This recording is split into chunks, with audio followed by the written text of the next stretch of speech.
shared tablet. That's really a great way to manage your content and share it into a meeting. And then same with cameras. So if you're reading I'm thinking about reading a book to a bunch of kindergartners, you probably want to keep your the focus of your main camera, and then you can share a camera as content out to your audience.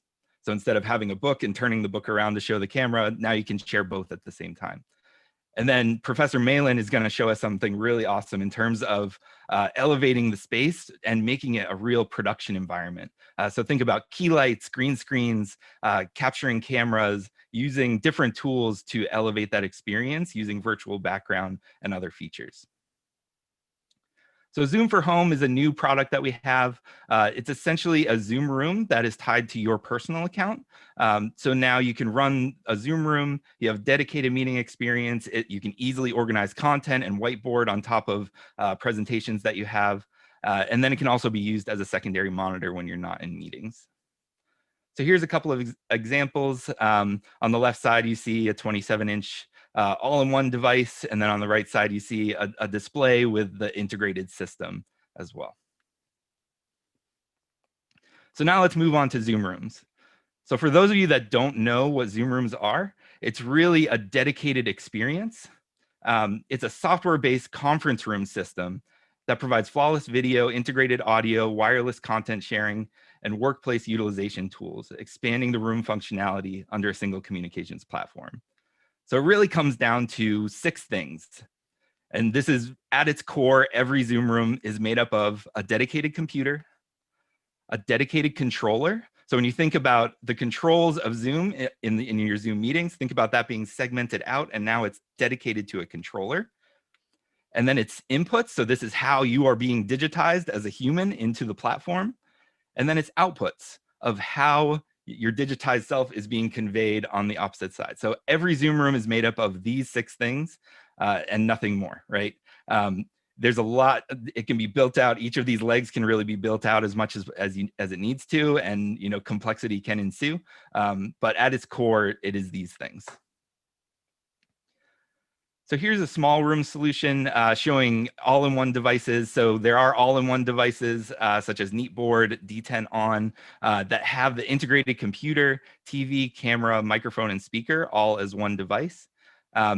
And then there are other devices such as Poly and Neat that have a dedicated bar that has everything built into it except the display. So that's kind of a bring your own display sort of model. So this is kind of a learning environment that you can have in your school as a system that you can walk into and use and broadcast out to your classes.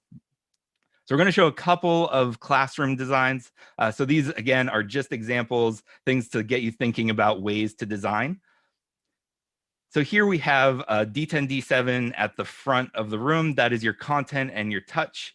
So you can mark up your content. And then in the back, we're actually extending a display, the secondary display dedicated to video, to the back of the room so that your participants can really feel like they're there in the room. The last thing we want is that fly on the wall experience of coming into a class and not feeling like you're participating, right? So elevating it to a video experience and then allowing a device to be a camera and a speaker for them. So they're looking from where their video is, and then when they speak up, they're heard where their video is. And if we want to bring that to the next level, here is our professional AV environment where we have displays. So there's bidirectional displays for the presenter so they don't have to be looking over their shoulder. There's also bidirectional cameras. So if maybe the teacher doesn't feel well that day, but students still want to come into class, they can teach from the front of the class and their video will come up full screen there, right? And then we use a tracking camera to track the presenter around the space. And then in this one, we're actually using the companion whiteboard feature. So any content that goes into the room is going to show up on the companion whiteboard, and the teacher can mark up right from there, or they could kick off a whiteboard session right from there as well. So with that, I'm going to pass it off to Kelsey to talk about their environment over at Choate Rosemary Hall. Kelsey? Thanks, Ty, and thank you, Zoom, for having me here today. As Ty said, my name is Kelsey Wieger, and I am an academic technologist from Choate Rosemary Hall. Choate Rosemary Hall is a coeducational, independent secondary school located in central Connecticut with about 850 boarding and day students and over 300 employees. Choate serves intellectually gifted and motivated students of diverse backgrounds worldwide, whose commitment to their studies is enhanced in an academically challenging and individually supportive setting. Next. I want to start this story off by providing a little background around the technology program that we have and how we got to where we are today. Next. In 2012, Choate Rosemary Hall introduced our first one-to-one iPad program. Providing all students with the latest generation iPad means they have an innovative, mobile, and comprehensive tool that will help them manage their work and their personal lives. It also supports students' ability to gather and share information as inspired. Today, our technology setup is that every teacher has an iPad Pro with an Apple Pencil alongside a MacBook Pro. Every student has an iPad with an Apple Pencil, and in every classroom, we have an Apple TV that is connected to a projector to create a comprehensive ecosystem in each classroom for our students and faculty. Next. As March 2020 arrived, we were faced with deciding whether or not we would return to campus after the spring break. Students were told to take their iPads home during the break in case we did not reopen. Many students had returned home when the decision was made to close campus for the rest of the spring term. We were immediately relieved to know that all of our current students had a device with them wherever they were because of our one-to-one program. The pressing challenge now was, how do we find a platform that could help us deliver the Choate experience around the globe for our students? We discovered that Zoom allowed us to get as close to that as was possible. With features like breakout groups, hand raising, chat, screen share, and a larger gallery view for seeing all the students in class, we moved forward with implementing that strategy for the remainder of the spring term. Also, we took advantage of the education offer that Zoom was promoting, which removed time limits during the initial COVID-19 outbreak. We had not implemented Zoom rooms at this time because we were still fully remote. These are two of the at-home setups that our faculty members used to continue to conduct their classes after spring break. The top photo is of Darren Chang. He's a science teacher and the director of curricular initiatives at Choate. He's using his iPad as a document camera to show the different parts of a flower, and his iPhone as a web camera attached to his monitor for an easy transition between the two views that Ty was talking about earlier.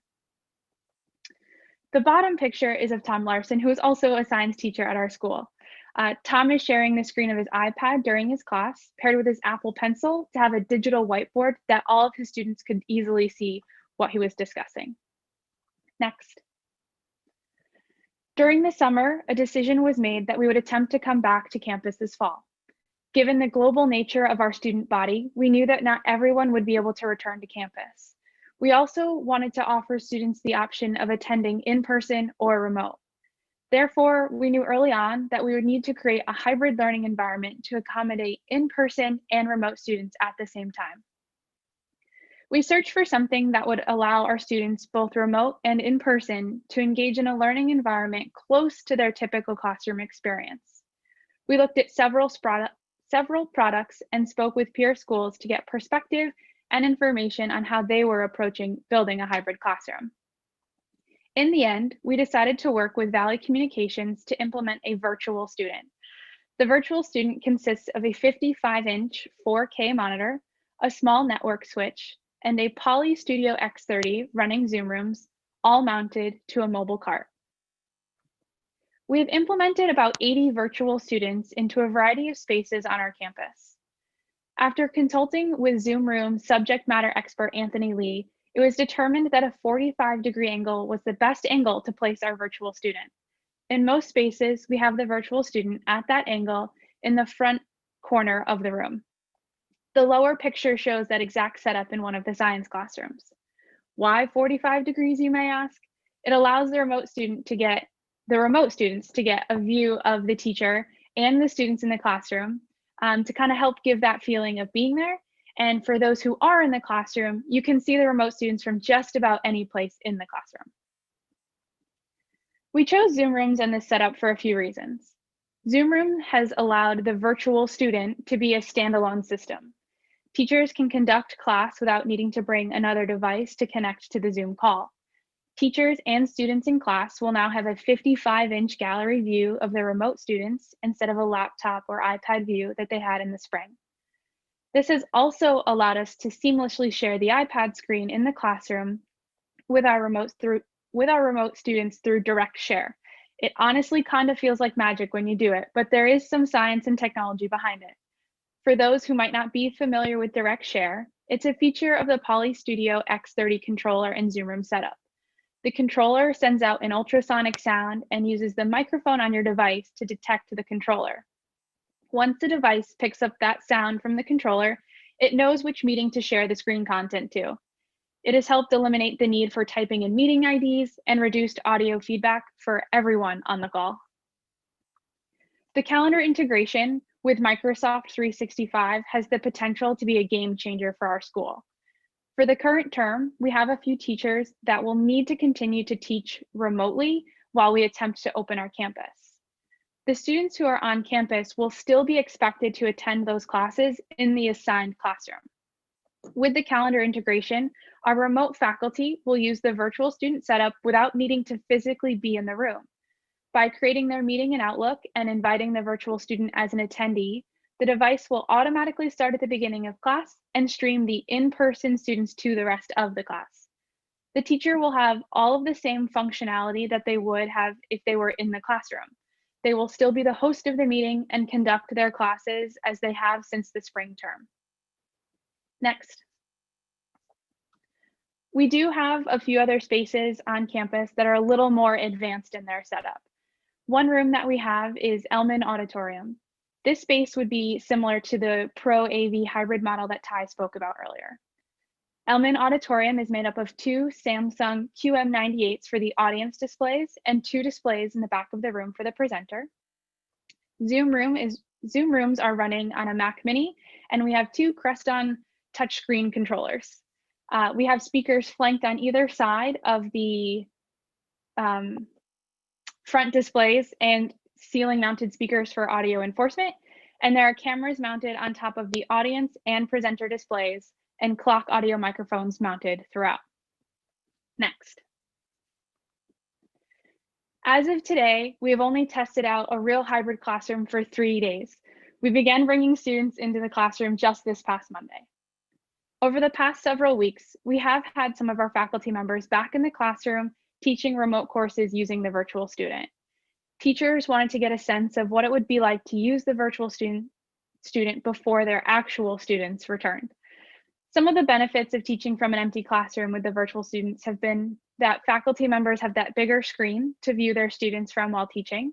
They're back in their classroom with access to materials and resources such as whiteboard for notes or microscopes. And in our science classrooms, teachers can give lab demonstrations with clarity because of the ability to zoom in on the lab bench and access to those in-class resources.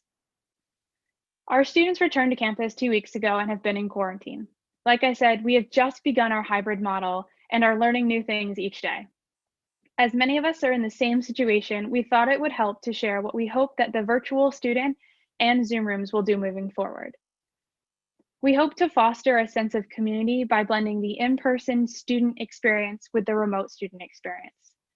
Choate provides students with a transformative and meaningful experience that instills lifelong learning, leadership, and service shaped by innovation and passionate educators. Choate's teaching faculty are creative, collaborative, and committed to our students' intellectual, social, emotional, and character development.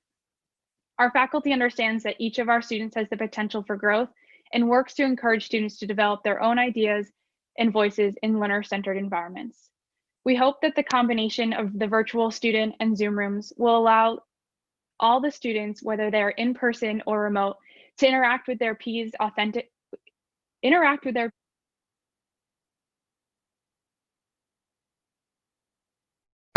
Thank you.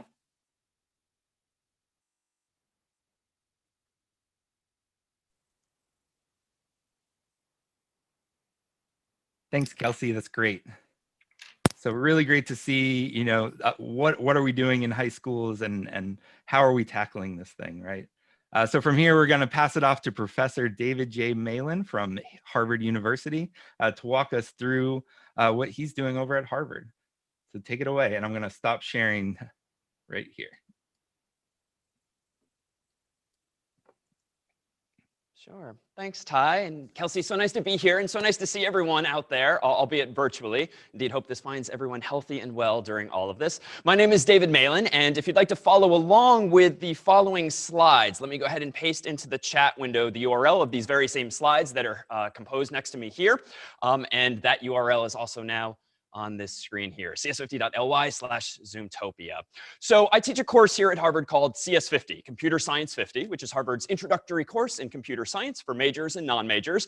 It's available freely as open courseware on YouTube, on edX, and on other platforms. In fact, if you'd like to take a look at this particular class and the ways we've been using video over the years, please feel free to visit edx.org/cs50. But in healthier times, a class in CS50 looks a little something like this. A very large classroom on campus. CS50 tends to be the university's largest class with some 800 students on campus. We also have a collaboration with Yale University, and so we actually have some 300 students down the road in New Haven as well. And we've long had about 100 to 200 students per semester taking the course through Harvard Extension School, which is the continuing ed program of the university. And pre-COVID and in healthier times, were we actually using Zoom in some form already? In a nutshell, this introductory course is structured along the lines of lectures, wherein I present the week's material and set the stage for the week's homework assignments and the like.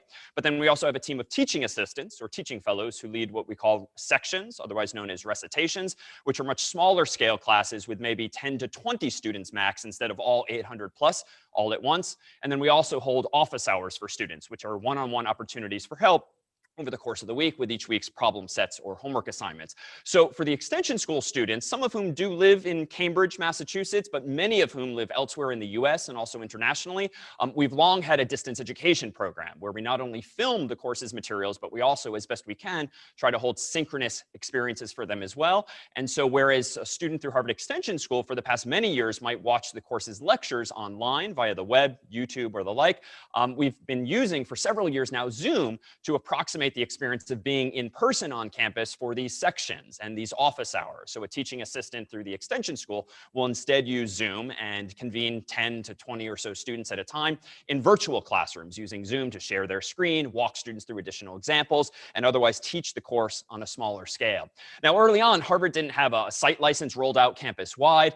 We didn't have terribly many administrative features at our disposal as a course, so we sort of hacked something together. We as a course, because we have so many students and so many teaching assistants, wanted to at least try to standardize students' experience as by configuring the various settings for Zoom in a uniform way, helping the teaching assistants run everything smoothly so that everything would be automatically recorded for them. They don't need to tinker with settings. And so we essentially started creating a lot of accounts like this using very similar email addresses in our own domain, and then configuring all of those accounts centrally ourselves, and then having the teaching fellows, teaching assistants log into these accounts one at a time. And so there was definitely quite a bit of overhead to that, but it was our process of finding our way and figuring out exactly what features of Zoom or any online platform works well for us.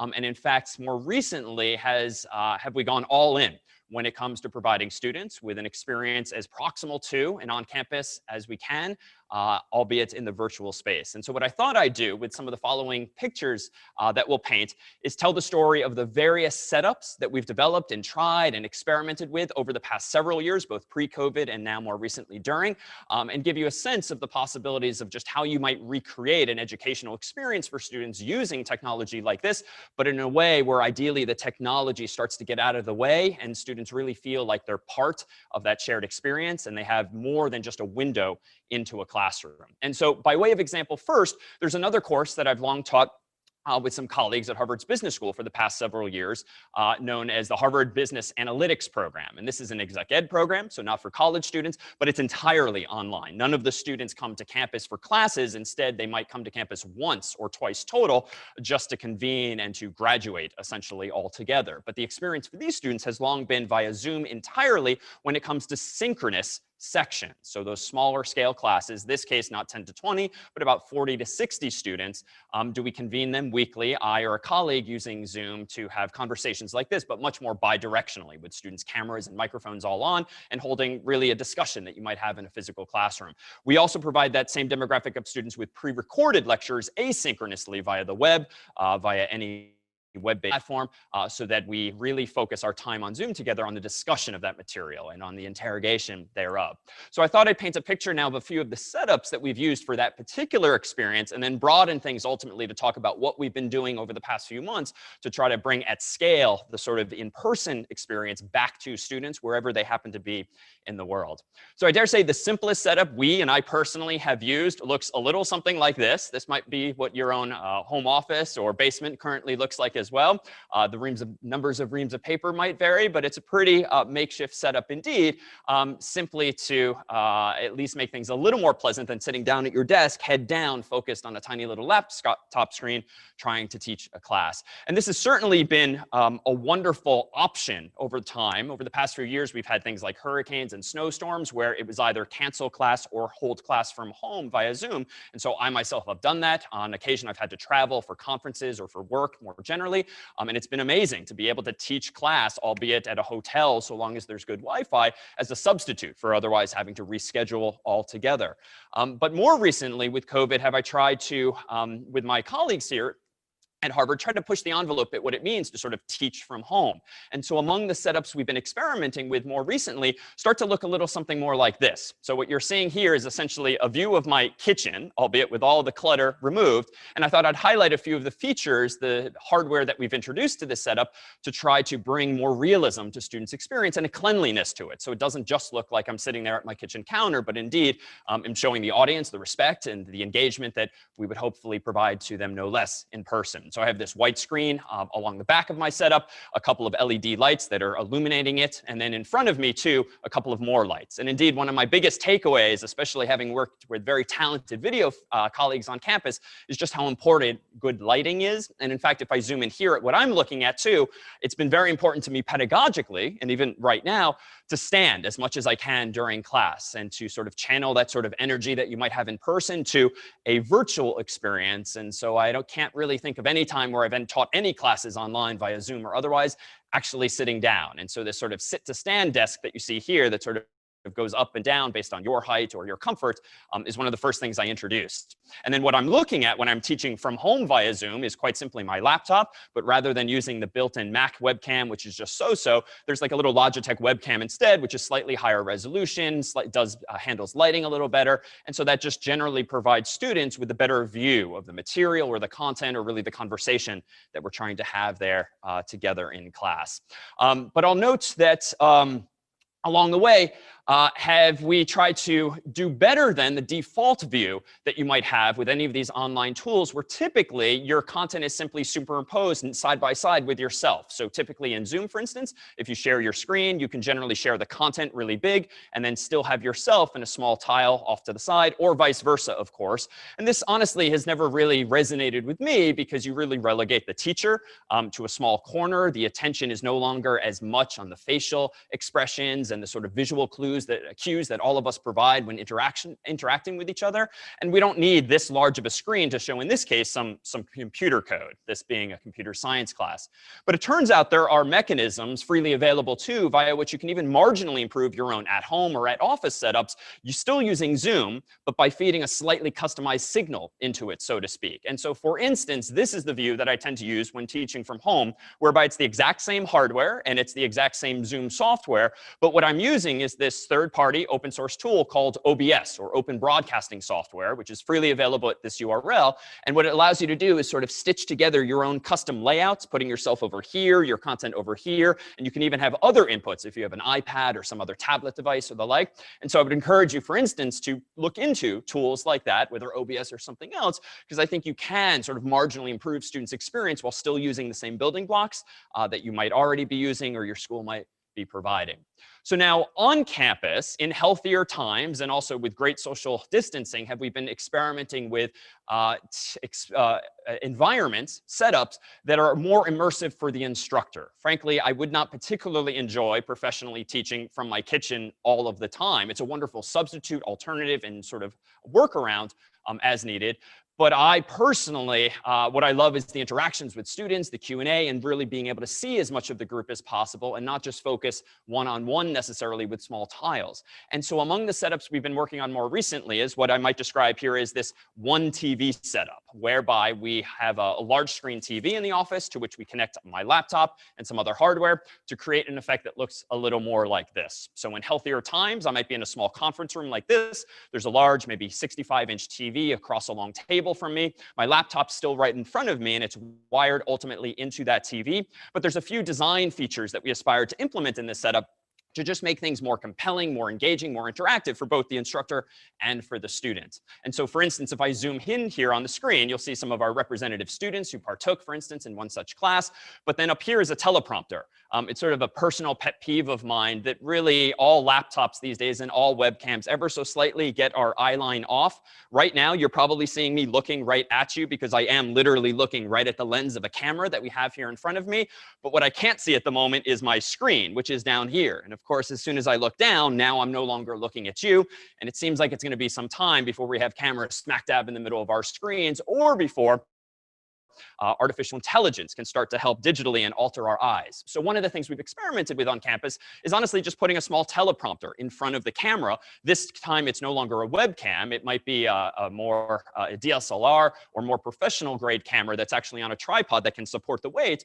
But in this way, can I have a screen full of students or the speaker view in Zoom Speak right there in front of the lens so that Brian, for instance, a colleague of mine here with whom I was co-teaching this class, he and I can look right at each other, and similarly could a student feel like my attention truly is on them and not off some number of degrees.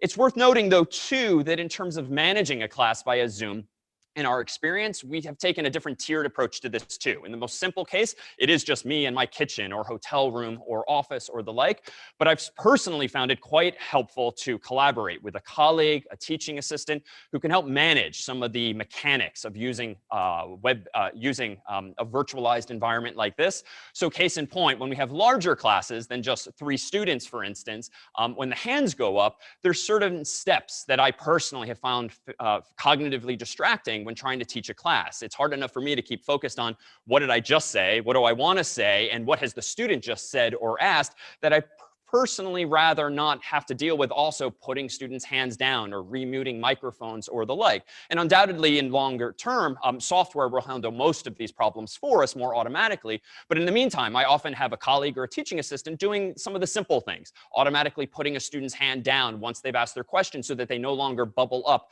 to the top of my screen, and muting students if they might forget, or helping to unmute them as needed. So helping with some of those mechanics when you have the resources or the colleague whom you can lean on has definitely been helpful, especially for larger classes for me where my own stress level is a little higher and I don't want to embarrass myself by sort of tinkering with GUIs, graphical user interfaces, as opposed to just being there to teach. So beyond the 1 TV setup, we have what's evolved more recently into a 3 TV setup. The motivation here really just being to make a more immersive teaching environment. So here you see a colleague's rendition of what this setup looks like with 3 of those larger TVs. The upside of which is that whereas with 1 TV, you can typically fit some 49 or fewer students total in a 7x7 or smaller grid on the screen. Once you introduce 3 TVs, can you actually have up to 75 participants total, 25 on each of those screens. Upside being that we no longer have to page left and right when we want to see all of the students in our 40 to 60 student classes. And in this case, too, if I zoom in on what the experience is like here, we have a camera up at the top. We have my laptop here, for instance, on a small table behind which I would stand. I would be facing, indeed, the single camera that's above the middle screen. And we would configure Zoom in such a way that when a student asks or answers a question, they surface to the middle of that screen. They're enlarged to be a couple of feet tall. So it actually really does feel like we're in a conversation. And because the couple of other TVs are somewhat wrapping around me, does it feel like we're all in a room together and it's not suddenly isolating between just me and this one participant. There's a little confidence monitor here just so I can adjust myself positionally, especially if I have content to the left or right of me. And over to the side too, do we actually use a second monitor connected to a colleague's machine that literally just full screens Zoom's participants window so that when we have a half dozen or more hands up at a time, it's in a big enough font size I can glance over and I can call on students much more actively. And then a colleague of mine in this case is helping with Zoom's iPad feature to manage the screen. In a nutshell, nutshell, he'll often help me pin a student on the screen when I want to make sure I'm conversing full screen with that student, and will also help dismiss things like screen sharing or the like. And the key ingredient here, as Ty actually alluded to earlier, and as did Kelsey, is a feature or a different product really called Zoom Rooms. Zoom Rooms is essentially a tool that was the key ingredient to this more immersive experience for us, whereby Zoom Rooms, in a nutshell, allows you to run Zoom on 3 screens and have the software manage it all for you. We originally tried to approximate this ourselves by having one PC connected to each of these 3 TVs, and there was just too much overhead. A colleague would like remote desktop into one of the TVs, hit page right on one of them, hit page right on another, so that we would see 3 different screenfuls of students. But you start to get duplication of tiles, and the screens start sort of fighting with one another. And so a nice ingredient has been just to use software that's typically used, I gather, for conference rooms in sort of a corporate workplace. But Zoom Rooms has indeed helped manage and take away some of the more human needs that we've worked around some of the software challenges otherwise. And underneath this all now is just a single PC that's connected to all 3 screens via 3 HDMI cables or the like, that really runs all of this, in addition to my own laptop being fed in as well. So now the fall semester is in progress for us at Harvard and elsewhere, surely at universities and beyond. And we've aspired this current semester to provide our undergraduate students with as real as an experience as we can, and to replicate really that feel of being on campus, even though all of Harvard's classes happen to be online. There are some students living on campus, but all classes this year are now being held via Zoom, which means our lectures and our sections and our office hours, which is different from past years where lectures might be in person or on YouTube or the like, and only sections and office hours were used, particularly for our extension students. But now everyone is all in on Zoom. And so here's perhaps not a setup that we would necessarily recommend for everyone, given the sheer complexity of it, the number of cables, and the amount of experimentation it took for us over the entire summer to sort of figure this out. But this particular semester, we've had the fortune to be in a nice theater on campus, which is otherwise dormant because of no performances happening. And what we've wanted to create in this experience is still the feel of, the look of a live lecture that students might otherwise experience when they're there on campus, but also provide me in the reverse direction with the ability to see, to hear, and to interact with students, so that we're not just pre-recording lectures, so that it really is as bi-directional and interactive an experience as it ever was. So if I flip us around here 180 degrees, you'll see what I see in this space. So on the lectern is my laptop as usual, but there's essentially beyond that 6 large screens, which is on the left, 1 Zoom room setup with up to 75 students at a time. On the right is another Zoom room setup with another 75 students. So out of our course with several hundred students this semester, can I see at any one time some 150 students? And then again, using Zoom Room's feature for iPad support, a colleague of mine simply helps me. When I call on one student or another, he'll click a button on the touch screen, and voila, they'll be full screened on just one of those TVs. And we've got a single camera just below that TV, so that I know to look at that camera. I can therefore approximate the experience of having a one-on-one conversation with that student while still seeing all of the other eyes of the students on me. And we approximate it as best we can, really, the experience of having as live of a class as ever, and bringing campus to students, even though they couldn't necessarily come to them. So over the past several years, and certainly months, have we fine-tuned a lot of settings. Here, for instance, is what my own experience might look like if we zoom in just a little bit. We've gone ahead and documented a lot of these settings. If it might be helpful for you to avoid having to reinvent the wheel, feel free to go to this URL, which is also, again, in the slides, whose URL I pasted earlier. And certainly happy to take any questions and comments now with Ty and Kelsey. And please do feel free to reach out via email or the like if you have questions about our own approaches here. Thanks again, Ty. Great. Thank you, Professor Malin. That's great. Awesome. Very cool content. I think you have some fans in the audience as well. Do you want to speak to your past students? Oh, well, I'm glad to see you here virtually then. Please do feel free to reach out and reconnect. Great. So Kelsey, I think there was a question about the virtual student, and is it a ratio of Zoom rooms to classes? Do they get moved around the space? Is that something that you're doing or looking into? So each of our classrooms has a Zoom room in it, so that they do not need to be moved in between classrooms. Each Zoom room within each virtual student within each classroom can be moved if needed. So when our teachers were teaching remotely from their classroom, but our students were not there, they would actually take the virtual student and move that so that the whiteboard was behind them, and they could teach as if they would, and the students were behind them because they were in front of them. So we moved them within the classrooms, but not two different classrooms. Got it. Okay, so it was a dedicated space and a dedicated experience there in the room. Yes, they are. Professor Malin, I think people are wondering, what software are you running? Can you talk about sort of the software setup? And I'm curious about the production setup. Do you have a whole team kind of working behind you? And what does that look like in terms of a production? Yeah, so software is relatively straightforward. On my own Mac, I will just typically use a terminal window or a web browser or the like. There's nothing special installed on my own Mac. We do have, of course, Zoom Rooms installed on a couple of those PCs that I alluded to earlier that are connected to those triplets of screen. There is some non-trivial hardware, and I'm so fortunate to work with an amazingly artistically and talented team here on campus. And indeed, I should disclaim, too, that this entire vision is not just for one course, but rather my team also works on R&D more generally on campus as a skunkworks of sorts, trying to prototype and beta test new workflows that can then graduate from our little lab and then be used elsewhere on campus. And so that's ultimately the vision with our trying to live on the bleeding edge, sometimes painfully so, trying to do these things first. In terms of hardware, I do have a little cheat sheet here of some of the key ingredients that after much trial and error over the past few months and also now years, have we tried to build a lot of those building blocks, doing things like the green screening. Like right now, I'm actually standing in a fairly dark room with a few lights and a big green screen behind me. OBS is something that I use still at home. A lot of my colleagues use that as well to sort of take the student's experience to the next level without having to overly complicate things. But again, this sort of laundry list of hardware really is on sort of the top end or bleeding edge. And indeed, the way we think about these blended classrooms is sort of good, better, best, where good is absolutely laptop with ideally just a little better lighting and maybe a solid background behind you. And then sort of best would be going all out and trying to do things on scale for, again, hundreds of students at a time. Right. Great.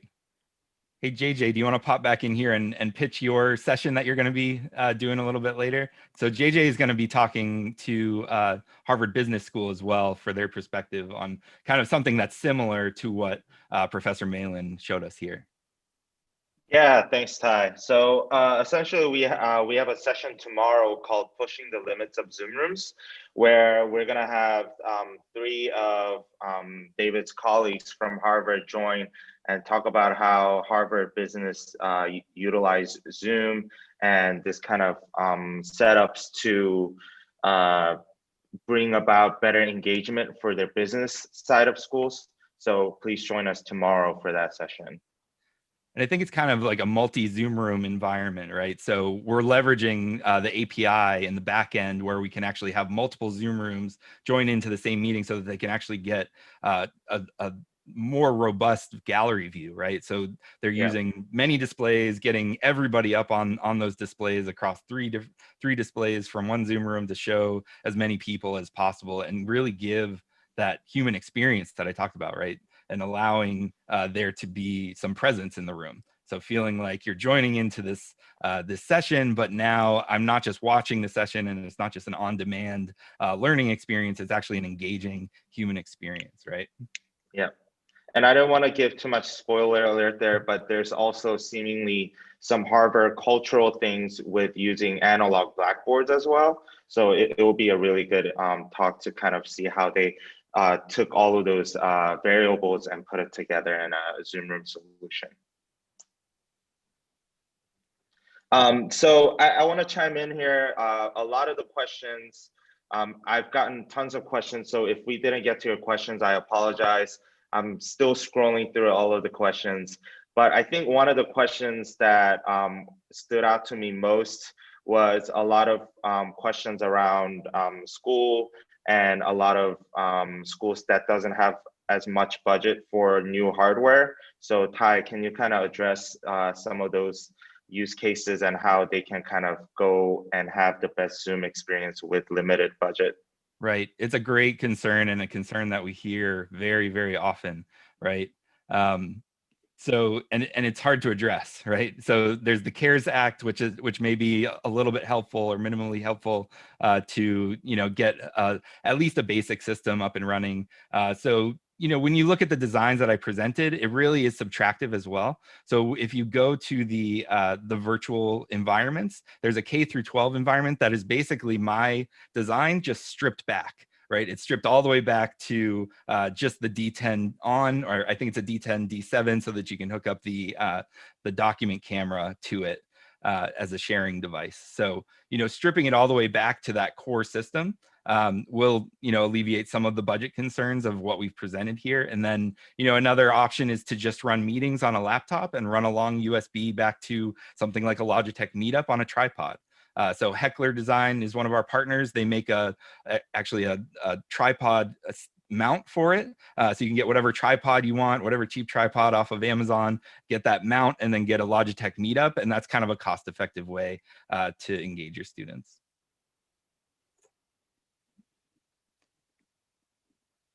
So with that, I think we're just about out of time, so I think we're going to have to cut it off here. But thank you so much to our awesome speakers. Thank you, JJ, for doing the Q&A, and thank you, everybody, for joining.